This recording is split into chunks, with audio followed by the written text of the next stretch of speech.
चलो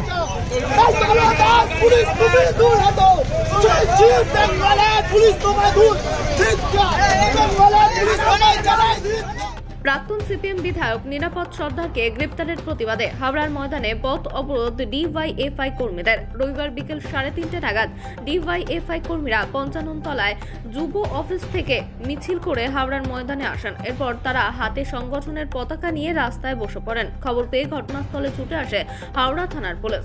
45 মিনিট অবরোধের পর পুলিশ তাদের জোর করে সরিয়ে দেওয়ার চেষ্টা করলে পুলিশের সঙ্গে ধস্তাধস্তি শুরু হয়ে যায়।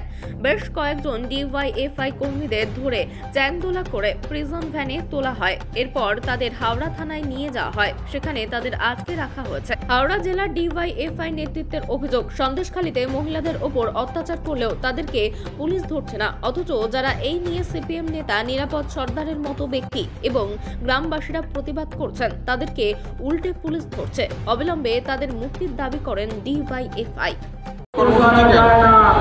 আপনারা ইতিমধ্যেই দেখছেন সন্দেশখালীতে যা চলছে, সেখানকার গ্রামবাসী সাধারণ মহিলারা বলছে 10 বছরের তাদের অভিজ্ঞতার কথা এই তৃণমূল শাসনে।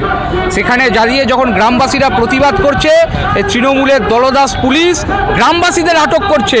যারা এই নক্কারজনক ঘটনা, তৃণমূলের গুন্ডা মস্তান, নারীদের প্রতি যারা মান-ইজ্জত রাখে না, সেই তৃণমূলের নেতাদের নাকি পুলিশ খুঁজে পাচ্ছে না।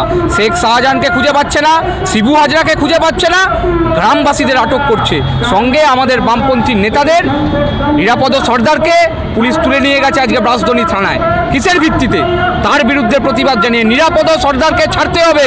এলাকার গ্রামবাসীদের যাদের আটক করেছে তাদেরকে ছাড়তে হবে। আর তৃণমূলের এই গুন্ডা চিটিংবাজ মস্তান যারা নারীদের প্রতি মান-ইজ্জত নিয়ে ছিনিমিনি খেলে, সেই সমস্ত শিবু হাজরাদের গ্রেপ্তার করতে হবে, শেখ শাহজাহানকে গ্রেপ্তার করতে হবে। তার দাবিতে আজকে আমরা রাস্তায় বসেছি।